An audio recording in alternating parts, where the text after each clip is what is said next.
para ahli Taurat dan orang Farisi itu adalah kelompok yang sangat membenci Yesus. Mereka selalu berusaha mencari cara untuk bisa menghancurkan Yesus, untuk bisa membinasakan Yesus. Mereka pakai berbagai cara, termasuk usaha pembunuhan, tapi itu masih selalu gagal. Lalu mereka merubah taktik. Mereka tidak lagi memakai sebuah kekerasan fisik, tapi mereka memakai sebuah jebakan. Mereka mendapati seorang perempuan yang dikatakan kedapatan berzina. Mereka lalu membawa perempuan itu ke hadapan Yesus. Ayat 45. Mereka menempatkan perempuan itu di tengah-tengah, lalu berkata kepada Yesus, "Rabi, perempuan ini tertangkap basah ketika sedang berbuat zina. Musa dalam hukum Taurat memerintahkan kita untuk melempari perempuan-perempuan yang demikian. Apakah pendapatmu tentang hal itu?" Ini jebakan Batman. Tahu dari mana ini jebakan? Karena ayat 6 bilang begini, mereka mengatakan hal itu untuk mencobai dia, supaya mereka memperoleh sesuatu untuk menyalahkannya. Di dalam terjemahan lama dibilang mereka itu mengatakan ini hendak mencobai dia supaya didapatinya jalan mengadukan dia. Yesus diperhadapkan pada dilema, bahkan trilema. Mengapa? Di depan dia dihadirkan 3 hukum. Pertama adalah hukum Musa. Dan saudara-saudara, hukum Musa ini adalah hukum yang terkait dengan perzinahan. Di dalam ayat yang ke-5, Musa dalam hukum Taurat memerintahkan kita melempari perempuan-perempuan yang demikian. Sebenarnya mereka sedikit pelintir di sini. Karena yang diperintahkan dilempar itu bukan cuma perempuan dan laki-laki. Tapi kenapa mereka hanya bicara perempuan ini? Karena mereka hanya bisa menghadirkan perempuan itu di depan Yesus. Di dalam definisi tentang perzinahan yang mendatangkan hukum mati, itu menurut para rabi Yahudi, itu tidak bisa isu-isu.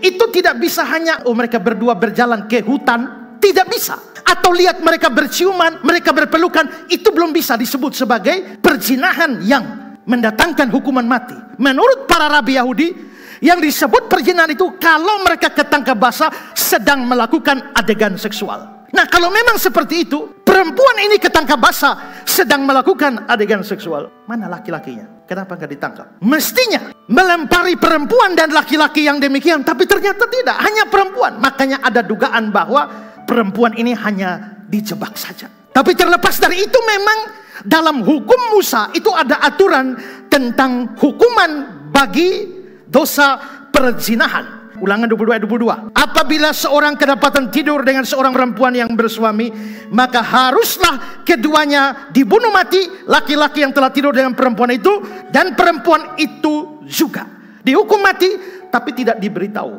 hukuman mati seperti apa. Lalu saudara, khusus bagi perempuan yang sudah punya tunangan, itu hukumnya rajam, dilempar dengan batu. Ayat 23-24. Apabila ada seorang gadis yang masih perawan dan yang sudah bertunangan, di dalam budaya Yahudi, tunangan itu sudah termasuk kawin itu 3 tahap. Pertama, dijodohkan pada waktu kecil. Kedua, kalau sudah cukup umur ditunangkan. Waktu tunangan itu sudah dianggap suami istri, hanya belum tidur bersama. Karena itu putus pertunangan itu sama dengan bercerai. Itulah sebabnya Yusuf masih bertunangan dengan Maria.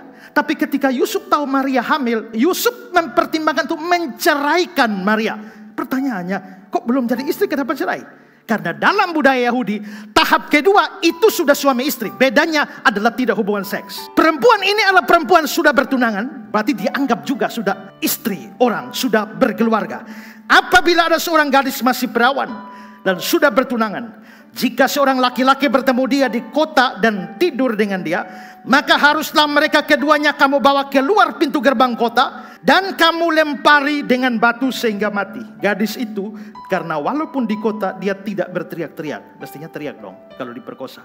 Kalau tidak teriak artinya suka sama suka. Dan laki-laki itu karena ia memperkosa istri sesamanya. Kenapa dibilang istri? Kalau tadi tunangan, itu yang sudah saya jelaskan tadi. Berarti perzinahan secara umum dihukum mati, tapi tidak jelaskan bagaimana caranya. Yang bertunangan dilempar dengan batu. Tapi kalau itu dilakukan oleh anak imam, hukumannya lebih berat. Imamat 21 ayat 9. Apabila anak perempuan seorang imam membiarkan kehormatannya dilanggar dengan bersundal, maka ia melanggar kekudusan ayahnya dan dia harus dibakar dengan api. Kalau perempuan ini betul kedapatan berzina dan diperhadapkan pada Yesus, Musa memerintahkan, maka kita boleh mengatakan bahwa memang perempuan ini layak dihukum mati.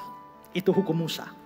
Hukum yang kedua adalah hukum kasih. Hukum kasih ini justru diajarkan atau ditegakkan oleh Tuhan Yesus sendiri. Kitab-kitab Injil berkali-kali dalam berbagai peristiwa menyatakan bahwa tergeraklah Yesus oleh belas kasihan. Misalnya Matius 9 ayat 36. Melihat orang banyak itu, tergeraklah hati Yesus oleh belas kasihan pada mereka. Pasal 14 ayat 14. Ketika Yesus mendarat, dia melihat orang banyak yang besar jumlahnya, maka tergeraklah hatinya oleh belas kasihan. Matius 15:32. Hatiku tergerak oleh belas kasihan. Jadi Yesus ini hatinya betul-betul penuh belas kasihan kepada orang. Dan satu kelompok yang seringkali menjadi sasaran kasih Yesus, belas kasihan Yesus itu adalah orang berdosa. Yesus begitu mengasihi orang-orang berdosa, dan pada saat ahli Taurat orang Farisi mengucilkan mereka, Yesus selalu menerima mereka. Bahkan Yesus tinggal di rumah mereka, makan di rumah mereka. Itu berarti bahwa Yesus tidak setuju dengan pikiran ahli Taurat orang Farisi, di mana orang berdosa harus dikucilkan, harus dibuang. Tidak, dia justru bergaul dengan orang berdosa supaya bisa membawa orang berdosa kepada pertobatan. Dan ini yang mengakibatkan banyak protes dari ahli Taurat dan orang Farisi kepada Yesus.